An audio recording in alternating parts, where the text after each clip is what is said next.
The moment my brother-in-law grabbed my father's collar, I felt something shift in me. Not anger, not fear, something quieter, colder. The kind of stillness I'd only ever felt downrange when everything goes loud and your body just decides. It was Thanksgiving weekend. My aunt had rented a chalet outside Tremblant, one of those big cedar places with a wraparound deck and a wood-burning fireplace that smelled like childhood. 32 family members across 3 generations, turkey and tortilla, and too many bottles of Molson. My cousin had gotten married in the spring, and this was supposed to be the celebration we never got to have properly. A second chance at joy. I hadn't wanted to come. I hadn't wanted to come for reasons I'd been carrying for years, folded up small and pressed flat, the way you learn to carry things when there's no room to put them down. My mother had been after me for weeks. Megan, you work too hard. Megan, you never show up anymore. Megan, the family misses you. She never said what she meant, which was, we don't understand you and that makes us uncomfortable and your presence at least makes us feel like we tried. So I went. I drove up from Ottawa on the Friday, windows down even though it was November, because I needed the cold air to remind me I was choosing this. I'd booked myself into a separate room at a motel 20 minutes down the highway, just in case. My job is not something I talk about at family dinners. My official title, the one on the government website, is Federal Protective Officer Special Operations. What that means in practice is that I've spent the last 9 years doing things I can't describe in detail over turkey and stuffing. I was recruited out of the RCMP at 24. I've been trained in close quarters combat, threat assessment, high stakes negotiation. I've been to places that don't appear in travel guides and done things that won't appear in any public record. My family thinks I work security for a federal building in Ottawa. Something boring, something administrative. My mother, when people ask, says she's in government, the way you'd say someone works at the DMV. I've never corrected her. My father knows a little more. Not much, but enough that when I hugged him in the doorway of the chalet that Friday evening, he held on a beat longer than usual and said quietly, I'm glad you're here, Bug. He's the only person on earth who still calls me that. He is 71 now and he moves like a man who's had both hips replaced, which he has, and he still insists on carrying his own bags and opening every door and pretending he doesn't get tired. I love him more than I know how to say. The first evening was fine. Dinner was loud and warm. My cousin's kids ran between the adult legs. Someone put on old hockey games. My aunt's eggnog was dangerously strong. I sat at the end of the table nearest the door, old habit, and let the noise wash over me like something I could observe from a slight distance. Safe. Familiar. Manageable. It was the Saturday that fell apart. My sister Lindsay had married Darren 3 years ago. I'd flown in for the wedding, stayed 36 hours, and flown back out. I had a mission debrief I couldn't reschedule. Lindsay had never fully forgiven me for that. She'd been collecting grievances against me for years. The missed birthday, the delayed phone call, the time I didn't come home for Christmas because I was somewhere I'm not allowed to name. Darren was the kind of man who needed an audience. He was loud in the way that fills rooms before it fills conversations. Big laugh, firm handshake, always the first to order another round and always the last to let go of a point he'd decided to make. He worked in commercial real estate in Calgary and he talked about square footage the way other men talked about religion. I'd met him 4 times before that weekend. Each time he'd size me up the way certain men do, quickly, automatically, filing me under a category and moving on. I was Lindsay's quiet government worker sister. Single, no kids, probably not fully formed as a person. Saturday afternoon, people were watching the Grey Cup pre-game, and there was a lot of beer involved. My nephew Owen, he's 9, my brother Marcus's kid, had been trying to get someone to play road hockey with him in the driveway for an hour. Every adult he'd asked had waved him off. I put my boots on. We were out there for maybe 40 minutes. Owen was delighted. He's at that age where everything is urgent and wonderful, and he narrates his own game highlights in real time. I hadn't played road hockey since I was a teenager, but muscle memory is muscle memory, and I was having more fun than I'd had in months. Darren came out eventually with a beer in his hand and watched from the deck. Look at that, he called down. Megan found herself some competition she can actually handle. I let it go. Owen scored on me deliberately so I'd celebrate with him. Which I did, which was the right thing to do. We came inside eventually. I was getting my boots off in the entryway when I heard it from the living room. My father's voice, careful and measured, the way he gets when he's trying to de-escalate something. And Darren's voice, loud in the way that has stopped being conversational. With respect, Doug, I'm just saying the numbers don't support what you're describing. You're not going to get that asking price, not in this market, not for that property. My father had inherited a small piece of land outside Sudbury from his own father. He'd been quietly exploring selling it since his second hip surgery. It wasn't a significant amount of land, maybe 40 acres, mostly rock and scrub pine, but it mattered to him for reasons that had nothing to do with market value. I appreciate that perspective, my father said, but I've had 2 appraisals done and I'd like to explore my options independently. Doug. Darren's voice dropped to the kind of low that means the audience has gotten smaller. I'm trying to help you not make a mistake. You're 71. You don't want to be sitting on a piece of land that isn't moving while you're paying property tax on it. Let me connect you with someone who can. He said he'd like to explore his options. That was me. I'd crossed the room without deciding to. Darren turned. Something shifted in his face. Recalibration. I'm having a conversation with your father. I heard the conversation. Megan. My mother's voice from the kitchen doorway, that particular frequency she uses, the one that means, please don't. Darren smiled. The kind of smile that's a flag. Your daughter's a little protective, Doug. That's sweet. He looked at me. I'm not the enemy here. I'm family. I know this market. I'm trying to save him from making a bad decision. He is a 71-year-old man with a postgraduate education and 2 independent appraisals, I said. He doesn't need saving. Okay. Darren set his bear down on the coffee table. Okay, sure. I forgot. Megan knows best. Megan, with her government desk job, tell me something. What exactly do you contribute here? You show up once a year. You don't have a family. You don't have a... Darren.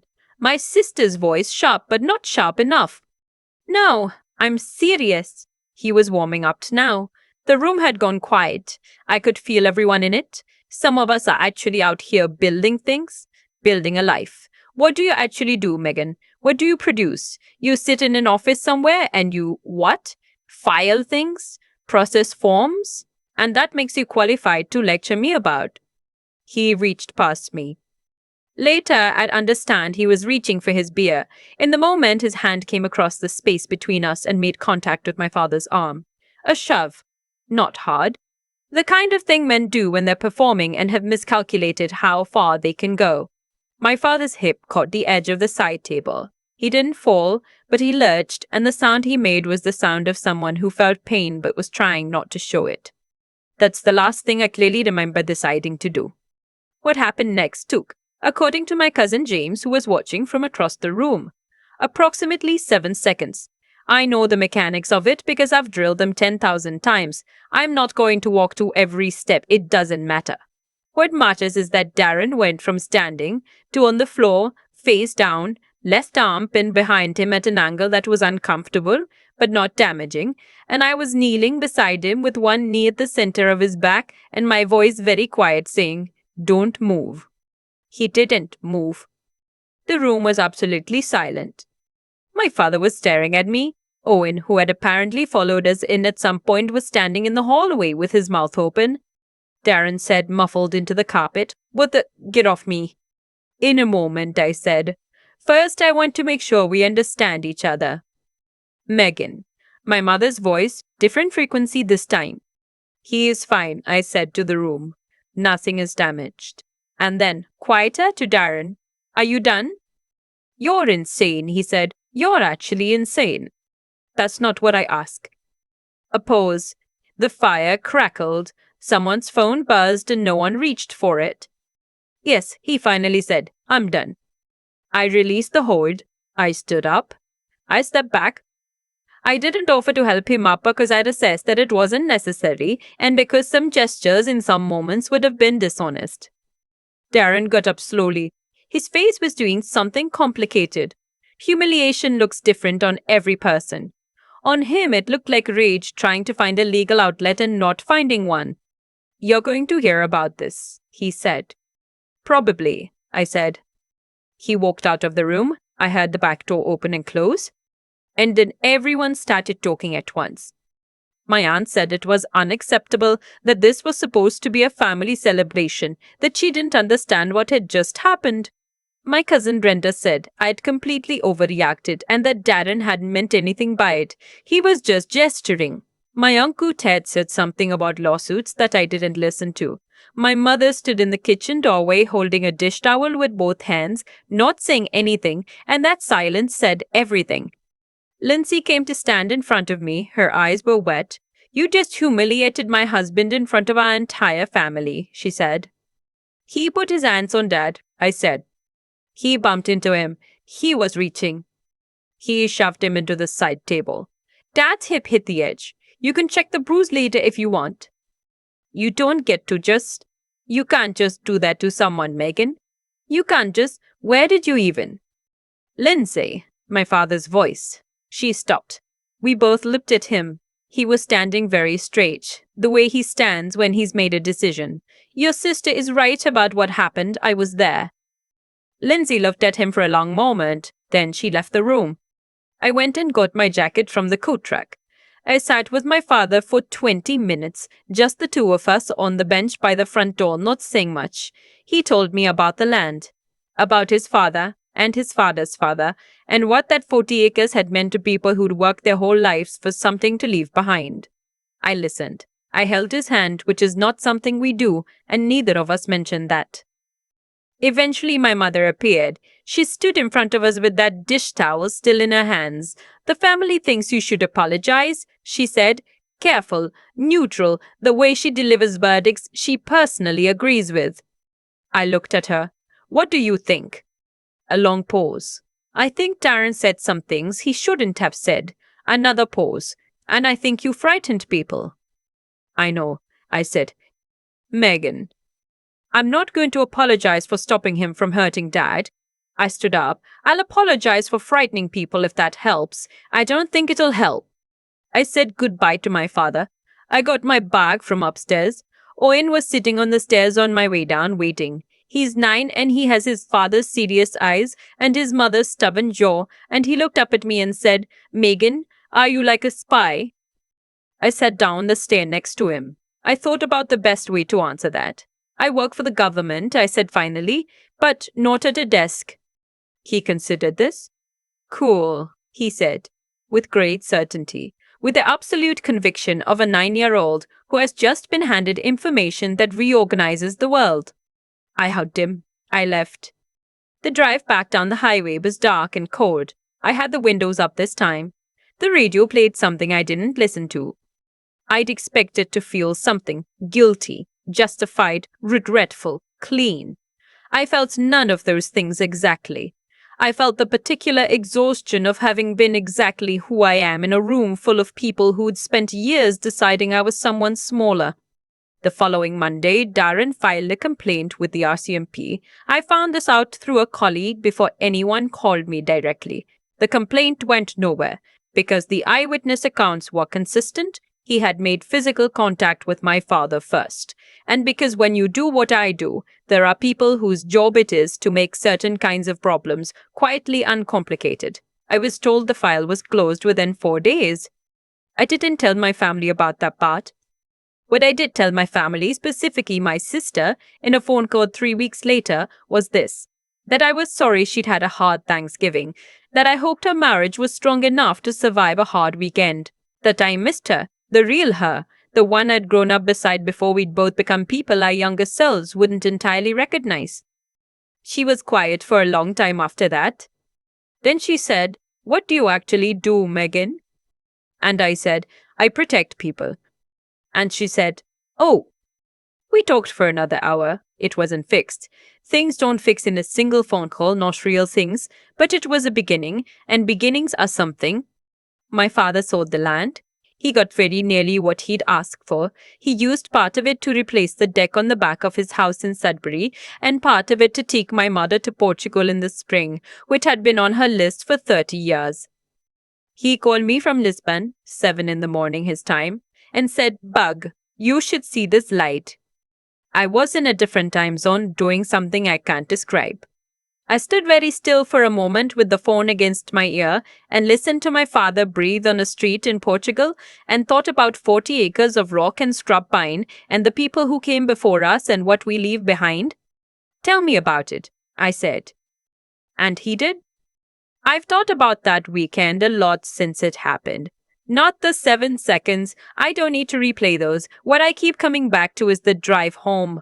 Dark highway, windows up, radio on, but not heard. The strange quiet of having been completely yourself in a room that had no category for you. People talk about integrity like it's a virtue you perform. Like you decide in advance to be a good person and then the situation arrives and you execute. That's not how it works. Not really. What I've learned, what my work has taught me, and my father has taught me, and that Thanksgiving weekend confirmed, is that who you are shows up before your brain catches up. The choice I made when Darren's hand went across that space wasn't a calculation. It was the sum of every decision I'd made quietly over years about what I would and wouldn't accept in the world. That's the part nobody sees. Darren saw a woman in her 30s with a vague government job and no husband and no kids, and no obvious power. He built a whole story around that image and he bet on it. He was wrong, but not because I surprised him with a skill. He was wrong because he never once considered that the person standing in front of him had a whole interior life he'd never bothered to look at. There's something my father used to say when I was young and frustrated with school or with friends or with some injustice I couldn't articulate yet. He'd say, "Bug, do the right thing even when it costs you. Especially when it costs you." I didn't fully understand that until I was older. I understand it now as something close to the foundation of how I want to live. Not rules, not religion, just the plain difficult practice of knowing what's right and doing it anyway, when it's inconvenient, when nobody's watching, when the people in the room would rather you stayed quiet. My father got shoved into a side table and I moved to stop it. That's not complicated. What's complicated is what came after, the family's reaction, my sister's anger, my mother's careful silence, the cost of being who I am in a room that wanted me smaller. I paid it. I'd pay it again. What I want people to take from this, if anything, is that your real character isn't what you say about yourself. It's not your job title or your relationship status or how often you show up to family dinners.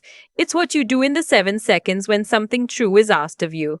Do you have the clarity to see what's actually happening? Do you have the courage to act on what you see? And do you have the steadiness afterward to live with the consequences without apology?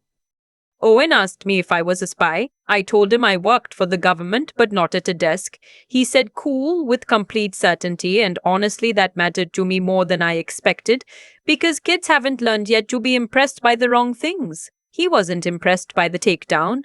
He was impressed that I was real, that I was exactly who I appeared to be all the way through. That's the only thing worth building in the end. Not a reputation, not an image, just a self that holds up when it's tested. My dad called me from Lisbon in the spring. He was standing on a street watching the light come off the water. He'd sold the land on his own terms and taken my mother somewhere she'd always wanted to go. I stood in a different time zone and listened to him breathe and thought, this is what it looks like when things go right. Not perfectly, not without cost, just right.